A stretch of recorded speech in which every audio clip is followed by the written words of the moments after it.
Steve, welcome. Thank you for coming. Thank you for the music. I wrote to you some time ago now, and I asked you for some background information on your life. And from the answers I got from you, I see this as an opportunity for you to reflect on everything from quite a lot of years. But you told me that you were an only child. And you know what? So was I. Oh, really? Yeah. Then you put in brackets, it explains a lot. What are the advantages and disadvantages of being an only child? And be careful. I will be careful. Actually, there's too many people out there who know me. But look, there was a theory, now discredited, I have to say, that only children were self-centered, full of themselves, spoiled, and all the rest of it. And Dave, let's be honest, that couldn't possibly be true, could it? No, of course not. No, seriously. I mean, it was lovely to be. One of the things you get your parents' full attention, and that means that you feel loved. You grow in confidence. You have a sense of security in that. And I don't know whether you found this, but because you have to play by yourself quite a lot. Your imagination grows. You make these worlds up, and so it quite helps on your creative side, really. Yeah. I've got this friend who's an only child, and she always says to me, be careful, your OCS is coming out. Oh, really? Okay. What's that? Only child syndrome. Okay. I told you it was discredited, right? Yes. Good. We got that out of the way. Get that out of the way, okay. Now, your dad was a huge influence on you. He took you to church and introduced you to choir singing, and as a 6-year-old, and to this day, he's still cooking his own meals and mowing the lawn at the age of 100. Yeah. Tell me about your dad and the influence he's had on you as you were growing up. Well, I mean, it's fantastic to have a dad who's 100 because the genes are good, aren't they? I mean, the prognosis is hopeful. But I mean, Dad was fantastic. I mean, Mum died at the end of 2019, and my dad said he was so thankful that she died then because the funeral was at the beginning of 2020, and the church was packed. And if she died, 5 months later, there'd have been the three of us, three or four of us there. Absolutely, which a lot of people know about. Absolutely. So Dad was really amazing, really. He as you say, he does his own cooking. He mows his own lawn. When he was 100, we had this great celebration at Missenden Abbey, which he lives in Chesham, so Great Missenden, and I knew this was going to happen, but the BBC radio got to hear of it. So the local radio sort of producer guy comes in with his microphone in the middle of the celebration. Dad doesn't know anything about it, sticks a microphone underneath his mouth and says, Jimmy, he says, this is the BBC here. So Jimmy smiles, Dad smiles. And then he says, what's it like being 100? Dad, quick as a flash, says, just a day more than 99, I mean, just straight out like that. And then they said, we understand, Jimmy, that you like music. And they flung back the doors of Missenden Abbey, and there was a choir of 30, all set to sing his favourite hymn, Guide Me, O Thou Great Redeemer, which for every Welshman is, it's your big hymn, isn't it? And they sang, and so it was a fabulous time. But, I mean, yeah, Dad, I should tell you, I've got a little booklet here. It's his war story, and I don't know if they're going to put a little bit on the screen. There it is. Dad's, when you're 100, you've been everywhere. Yeah. And we went to a place called Ancona last year in Italy. And Dad said, oh, yeah, I've been to Ancona, as he always does. And then he said, actually, I was 6 miles outside Ancona at a place called Yazy, and I took off from Yazy in a Kitty Hawk plane in World War II, and that was my last flight in World War II. And he said, I want you to find the airfield, which we hunted around, and we think we know where it is. But and that was when, I mean, Dad's job was to fly these Kitty Hawks, which had a sort of a bomb, and you'd bomb the bridges and things. He said, don't mention my name in Rimini, whatever you do, because he'd bombed the bridges in Rimini. And then he went on, and he was strafing somewhere, and he got hit by anti-aircraft fire. And Dad's opened the throttle, because he was diving down, and he opened the throttle to sort of go up again.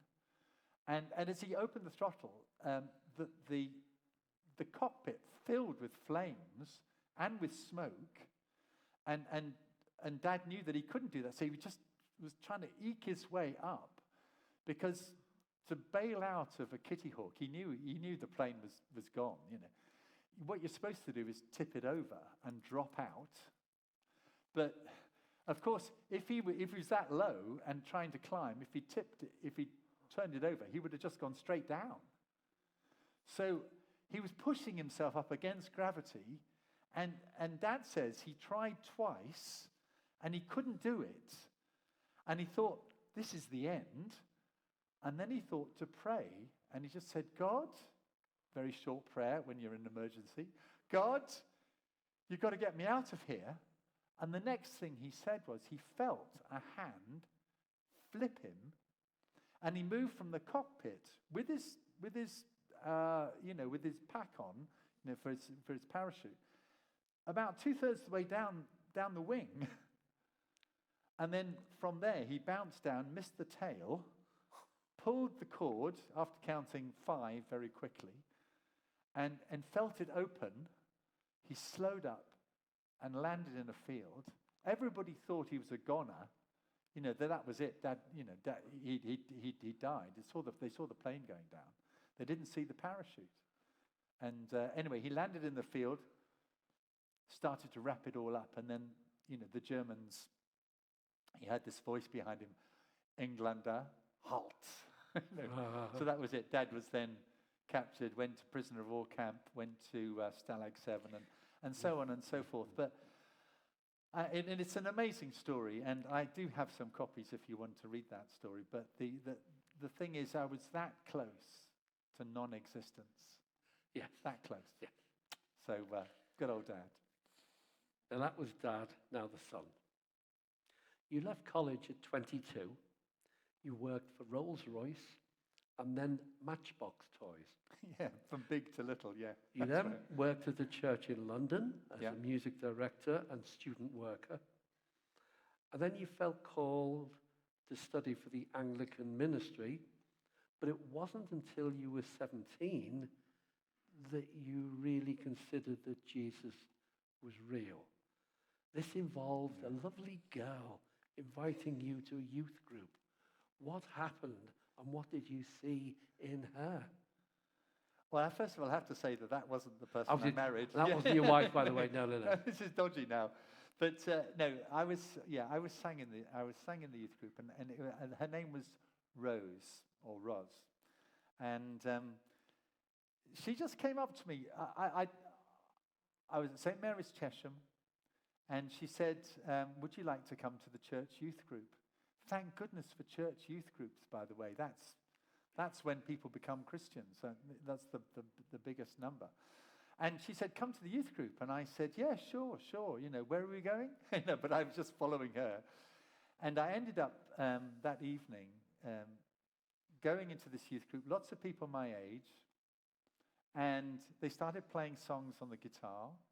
And I thought, I like this, and this is great, And then there came a moment when Roz said, we're going to pray now. So I remember looking around and seeing if I could see the vicar anywhere, because he was the only person I'd ever heard pray. And to my great surprise, Roz prayed. And I can remember I had my hands in front of my face like this, and I was sort of like peeking, and I was watching her talking to somebody who I couldn't see, but she believed was really there.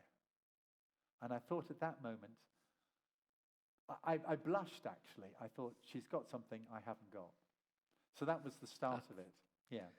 And then I just kept going, and eventually somebody asked me, Steve, are you a Christian? And I said, not like this lot. And they said, well, ring me up when you become one. And then I became a Christian actually when I started working in London. You responded to his call on your life. You were then 18. Yeah. And you kind of tried to keep it a secret. Yeah, I did. Because people tend to do that. You were different.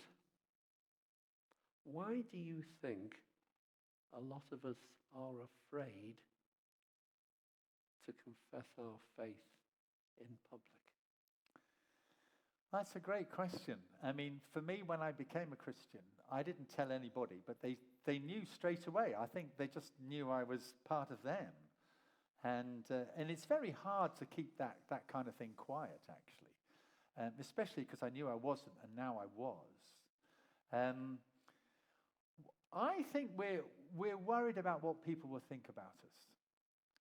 But I was reading some statistics just a couple of weeks ago. 53% of people in the UK know a Christian, which is great. And then of those 53% who know a Christian, 67% of those 53% like the Christian. They say they're kind, they're generous, they're pleasant, they've got a great sense of humor. So I think we've got a lot going for us. Yes. Yes. But I think we need not to be overly pushy. So, I play golf, passably, it said on the sheet there. But I wonder how to bring the subject up. They seem to know that I'm a vicar. Usually that goes around the golf club. But how do you bring it up? Well, I usually sort of say on the fourth or fifth hole, I promise not to pray when I'm putting. And they usually laugh, and they say, all right, vicar, But one guy did come back to me and say, mate, the way you're putting, you need to pray. So really, and then the ice is broken, and then things can go on from there. So just kind of break the ice, I think, and just be a little bit brave. I asked you if you'd ever had any, what I called, serious faith wobbles.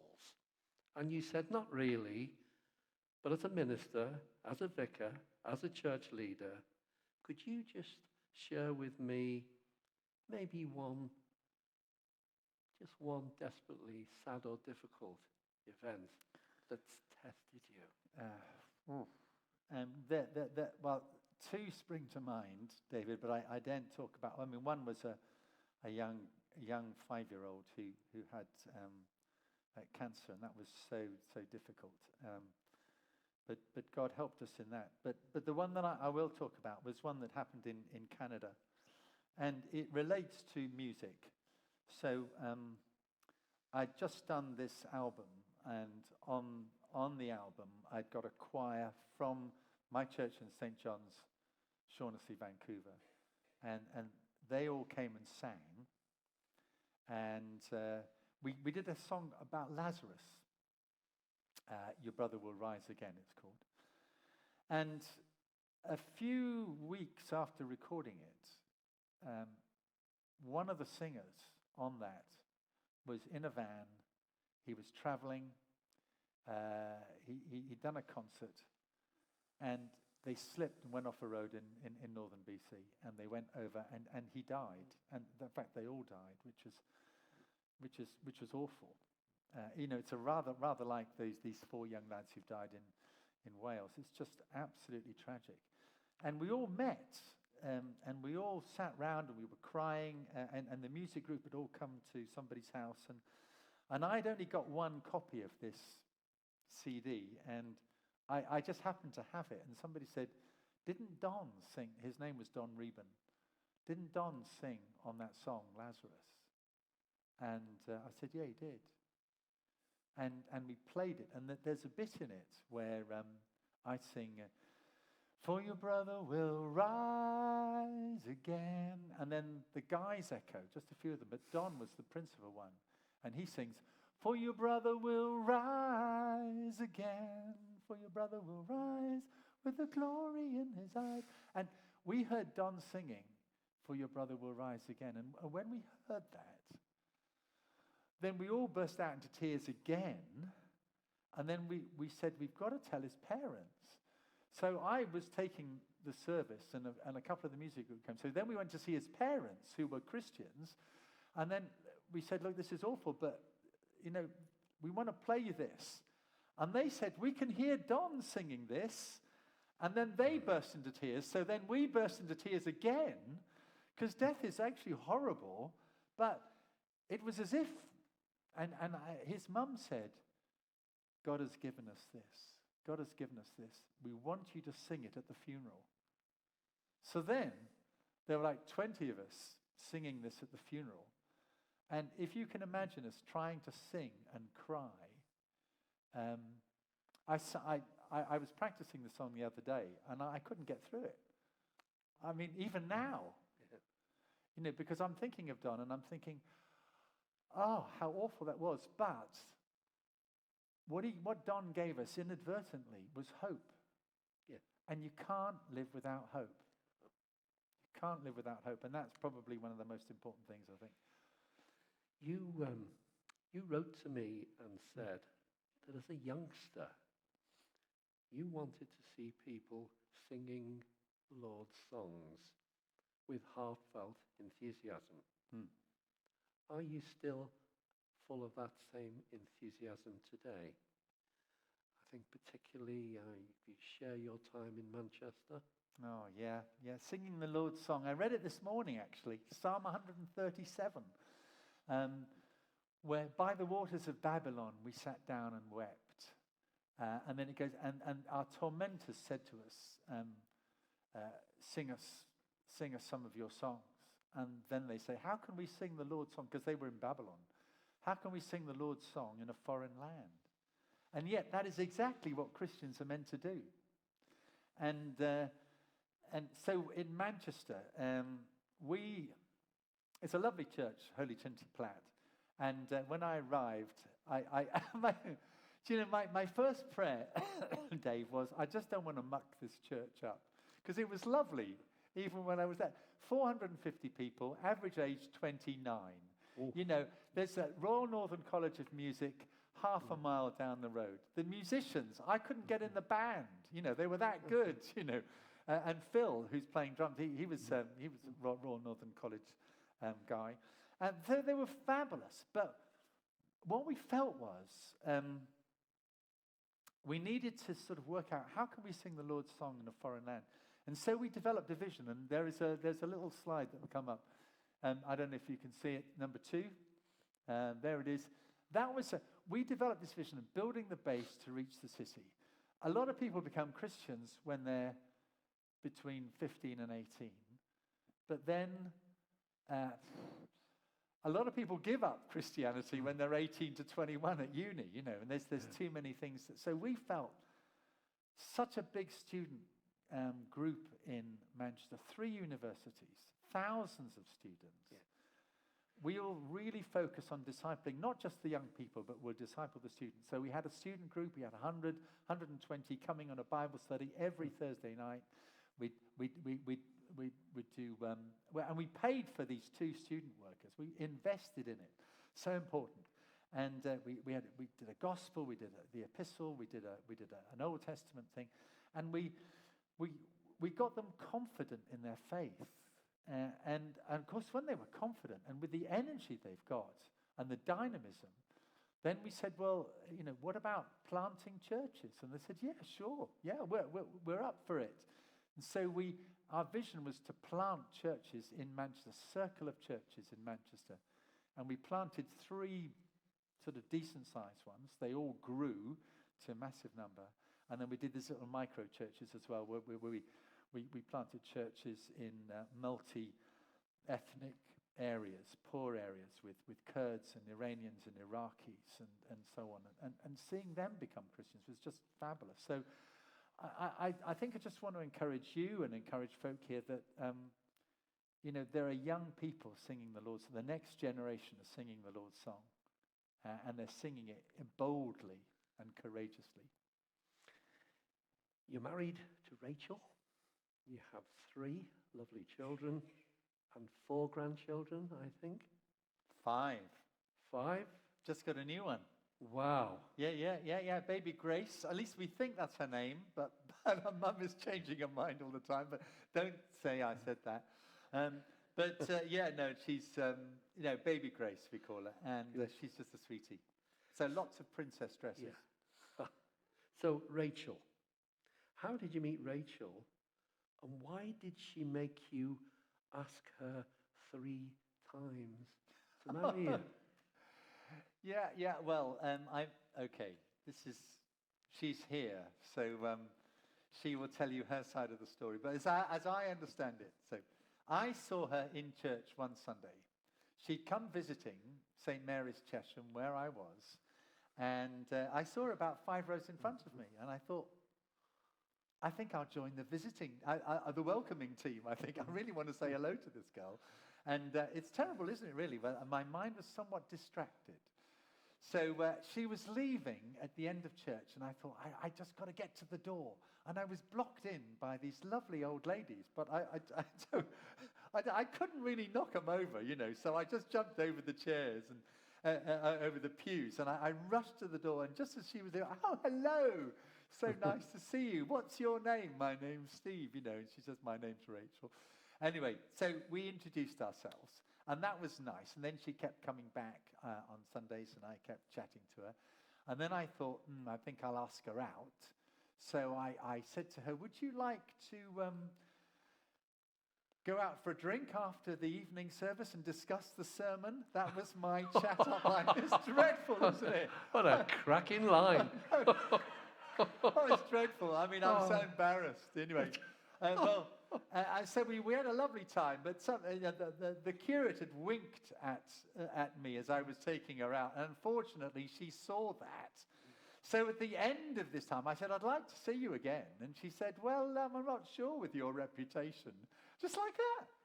And I thought, oh, my goodness. So I thought, well, that's it. She doesn't want to see me again. So I kept, one Sunday she turned up to church with another guy, and I thought, oh, this is I've had it. You'd blown it. Blown it, yeah. And I said, oh, hi, Rachel, it's nice to see you. I'd like to meet your boyfriend. Oh, that's not my boyfriend, it's my brother. I said, oh, thank goodness for that, So I was so pleased. Eventually we started going out. And then about, maybe a year or so, I already knew she was definitely the one. So I said, Rachel, there's a question I'd like to ask you. And she says, don't ask me. I said, oh, all right, okay. So ask me again in 6 months. So I waited 6 months. And they said, Rachel, the question I was going to talk to you about. Don't ask me, she said. Ask me again in another 6 months. So this is a whole year of my life I've wasted. Not wasted, no, but, going out with her. So I thought, what am I going to do? That question is obviously not working. So I thought reverse psychology. So I took her out for a very nice meal and said, now, I'm not going to talk about that question. That question.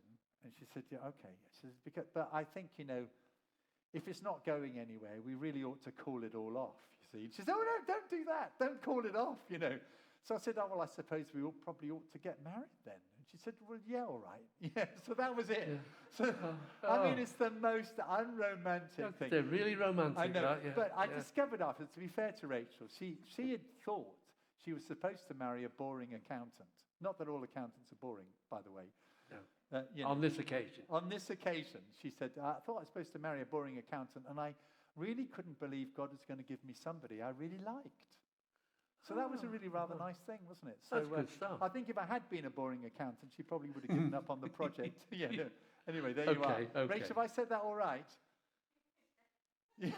Oh, is Rachel here tonight? Yeah, unfortunately, yeah. Fortunately, yeah. I know how you feel. I know. I'm in trouble now when I know. Ooh, tell me about it. Steve, you've had a full life and some rewarding and challenging ministries. But in 2014, whilst you were rector of Holy Trinity Platt in Manchester, you received a phone call about your daughter Claire that stopped you in your tracks. Tell me what happened. Yeah, I can remember it. I'm going back to it right now. It was in March. I was meeting with my music director, Ollie Hamilton, and I got this phone call. Are you the father of Claire James? That's a very weird. This is the police. Next, I said, okay. Your daughter has had a serious head injury. She's been airlifted to Leeds General Infirmary. She was working in Marsden. We were in Manchester. She took the train to Marsden. And what we discovered was she was on a bike.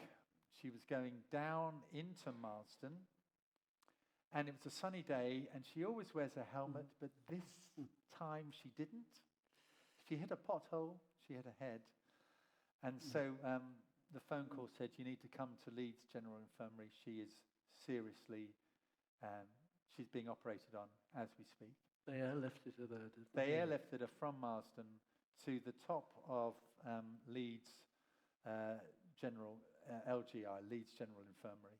There's a helipad there, which actually a recent friend of mine had actually arranged to have that done many years ago.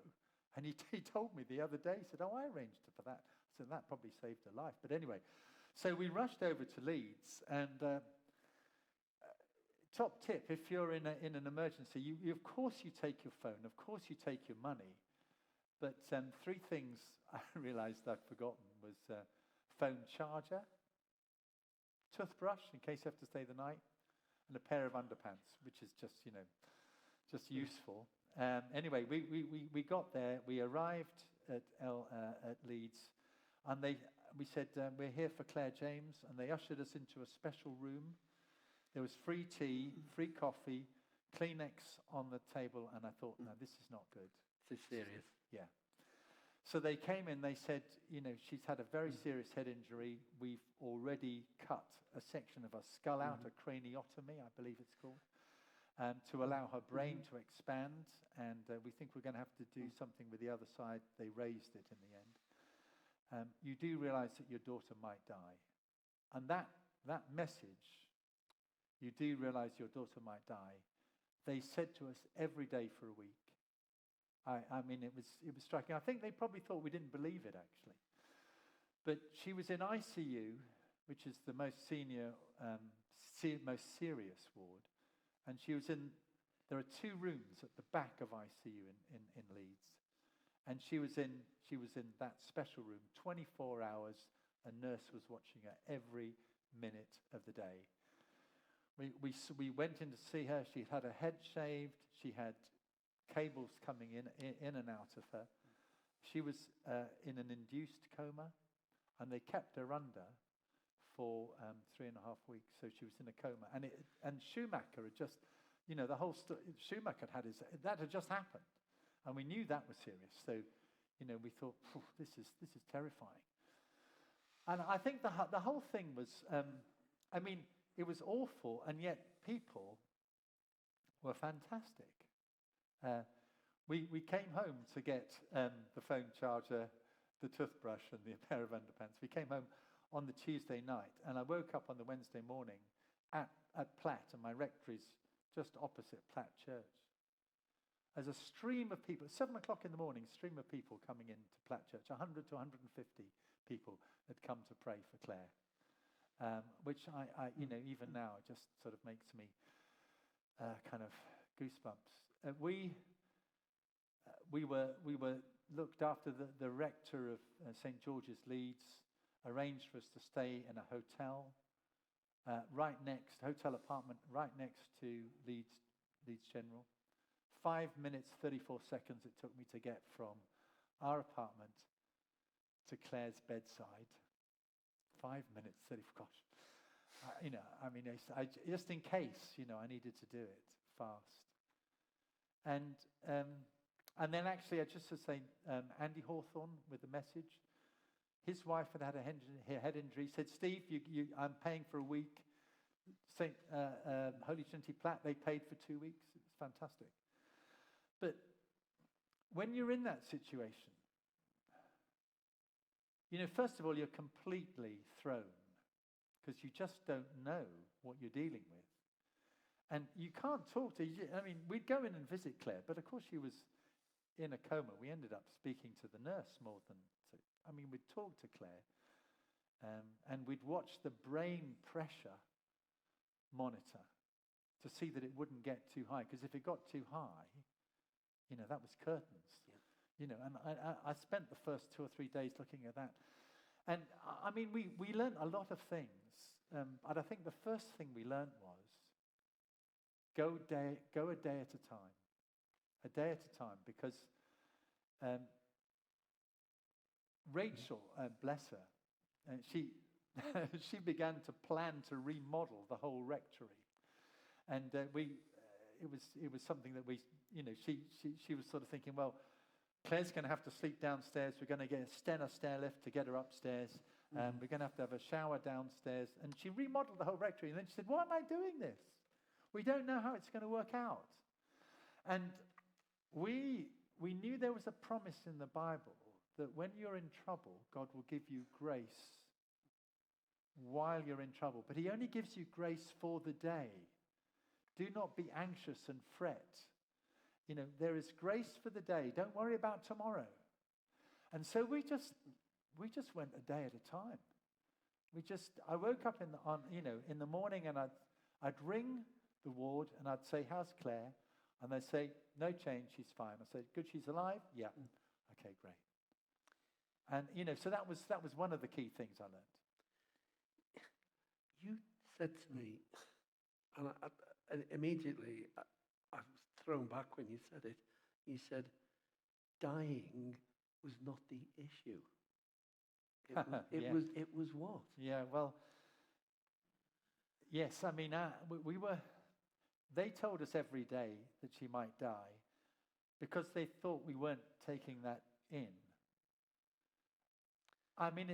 This sounds very weird, and I'm almost trembling actually as I think about it now, but dying would have been awful, but it wouldn't have been the worst thing. The worst thing would have been a vegetable lying in a bed and unable to do anything.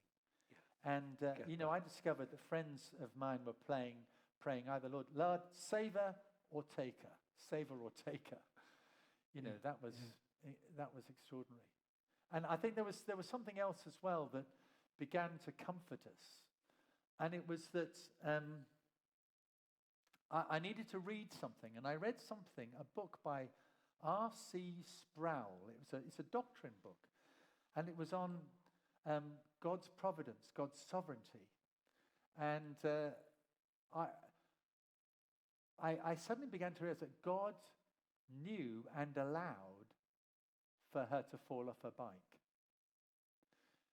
Now this is a deep thought, I know, and some of you may find this a bit hard to do, but in his sovereignty, he knew exactly how she fell, and he knew, her brain bounced from one side to the other. He knew exactly how she fell. And I found comfort in that. I know it's a bracing truth, and he allowed it. But the alternative is worse, David. That the alternative is that God had no control over that at all. It was just, he caught God by surprise. And I didn't want that. And if God is God, he knew about it. And if he knew about it, he knew exactly how she fell on the ground. And he knew exactly what she needed. And I just felt he was all over it. And we were at rock bottom. But when you're at rock bottom, there's only one place to go. We couldn't do anything as parents. The doctors couldn't do anything. They just put her in a coma and said, we just hope that the swelling's going to go down. And all we had was God, and so that was who we turned. We knew he was merciful, and we knew he was loving, and we knew he loved Claire. And so that was where we put our faith. how long did the whole episode last for? Well, she was in hospital for 6 months. Right. So somebody's called her the £1 million patient, Yeah, you know? Yeah, I get it. I mean, they paid. She moved, after a month, she moved from Leeds to Salford, and then she moved, and it was in Salford she opened her eyes. And that was extraordinary because very soon afterwards she said, "Can you read me a bit of the Bible?" And I realized that she had not lost her faith. You know, that actually her faith wasn't knocked out of her because she was knocked out on the ground. It was deeper than a head injury. That, you know, that the Spirit of God was inside her. And she just wanted to hear something from God. And she got her Muslim nurse. It's a beautiful Muslim nurse who looked after her. She was a wonderful, wonderful nurse. And she got the Muslim nurse to read her The Lion, the Witch, and the Wardrobe, which is a Christian allegory, really, isn't it? And I don't know whether the nurse sort of picked up on it, but Claire rejoiced in it. She picked up a little book by Sally Lloyd-Jones, who's a writer for children, and it was for 11 and 12-year-olds. It just talked about things to rejoice in, and that's where she got nourishment from that. But she woke up a Christian, which is a lovely, lovely thing. How old was Claire when this happened? Oh, I think, I'm kind of guessing 26, 27, I think. Okay. Was she married at the time? No, she wasn't, no. No. And I asked you those two questions because I now want you to tell us about Claire today yeah, and her health. well, that was back in 2014. The wonderful thing is, and it is a wonderful thing, is that she recovered. The one thing that wasn't damaged was the central control area here. And that meant that her personality was still there. So gradually, through extraordinary help from psychologists, psychiatrists, and physios, and so on and so forth, she got her health back. She recovered. She went back to work as a landscape architect. She retrained to be a teacher. She said, "Mum and Dad, I want to be a teacher." And I said, "What? You know, you're going to be a teacher?" Because, I mean, the one thing she'd forget words. You know, that was what we noticed. She got, when you're under pressure, aphasia, she'd forget words. But no, she coped with that brilliantly. The kids loved her. And when she forgot a word, she said, "Can you get that?" Because she's a DT, design and technology. "Can you get that thing over there?" "I know what it is," she'd say. And then they'd go, "Yes, miss, yeah, it's a Bunsen burner." "Yes, it is a Bunsen burner," she'd say. And that was how she got over it. She married a guy called Dev, lovely Christian guy, who has a degree in neuroscience. Would you believe? I mean, tailor-made, really.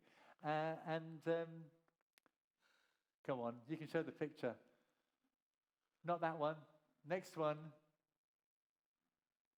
There she is. Just had a baby. That baby is 5 days old there, 5 days old. And so what, in fact now probably about 10 weeks old. So we rejoice.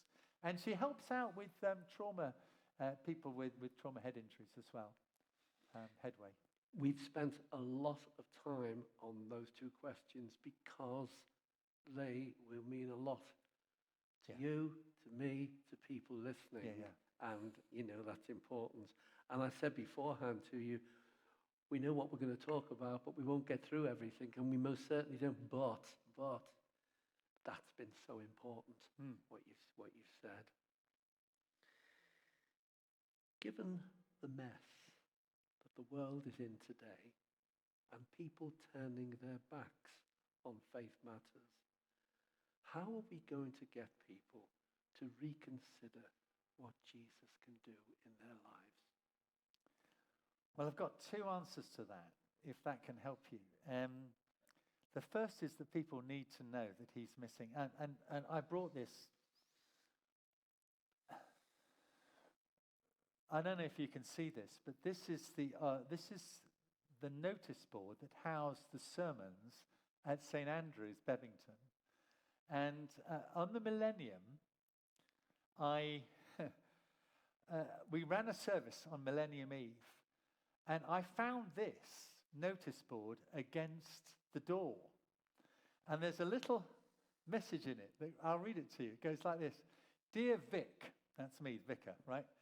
I am returning the picture frame which housed the forthcoming sermons for this church. I borrowed it in 1973 when I was a juvenile, and it has housed the picture of Noddy Holder ever since. As the millennium approaches, I feel it is time to return it to its rightful place in life.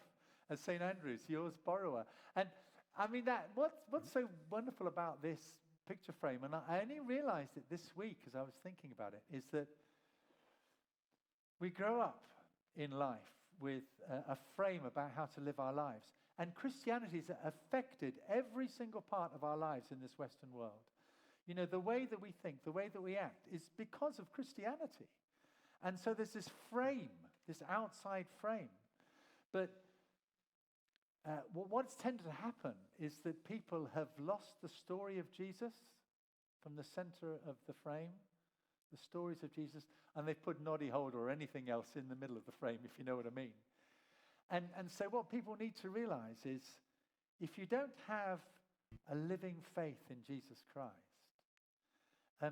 all you've got is a framework of rules and ways to live, but you've no idea and you've got no support for why that's right. And so people are coming up with other ideas. Yeah. And so you need to see that actually there is something missing. And the missing thing is having Jesus, the story of Jesus at the heart here. So that, I would say, is absolutely vital. But how to help people? I used to think if you could reach the heart with fabulous music and reach the mind with good preaching, that people would come to church and then they might come to an alpha course or something afterwards. I now think it's harder for people to come to church, but I still think it's important to reach the heart and to reach the mind. And I think we reach the heart by our lives. And I think we can reach the mind by offering to read a gospel with somebody. So there's the last slide here. There's an organization called Word One to One.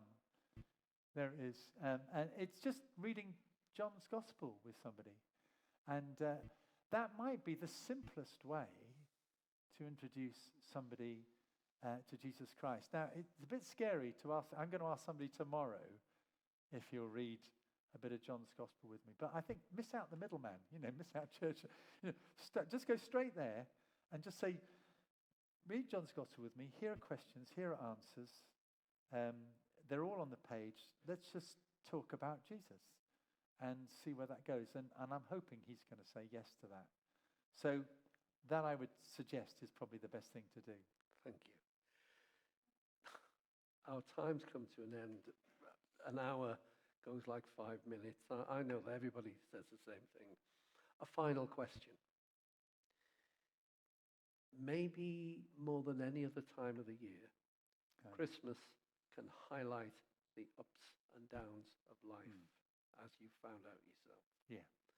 The loss of someone close to us, the shortage of food and money, loneliness, depression, the list goes on. What would your prayer be for us all this Christmas? I think the first thing is, I'm a kind of bubbly person and a positive person. But, I've been right at the bottom there. You're not on your own. I don't know your circumstances. I don't know the folks' circumstances here. And I'm aware that some of the things I've talked about will touch your life in a painful way. And maybe somebody died, didn't recover from a head injury and died.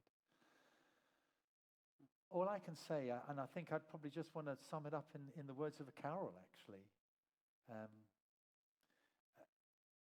Yet in thy dark streets, in the dark streets that we live in, shines the everlasting light, and the hopes and the fears of all the years are met in thee tonight. Your hopes and your fears. There's one person. And my prayer would be for you that you would actually just take his hand, put Jesus back in the frame. Just renew your faith today. He's just an inch away from you, you know? All he wants is just take it. Say, I'm going to go into the night, this dark street. I'm going to go into this dark street, but I'm going to go with you. And my hopes and fears are going to be met in you tonight. Steve, it's been fabulous sitting, talking to you. I hope you've enjoyed it as much as I have. It's been wonderful listening to your music and the people that you brought along as well. Thank you for coming along. Ladies and gentlemen, Steve James.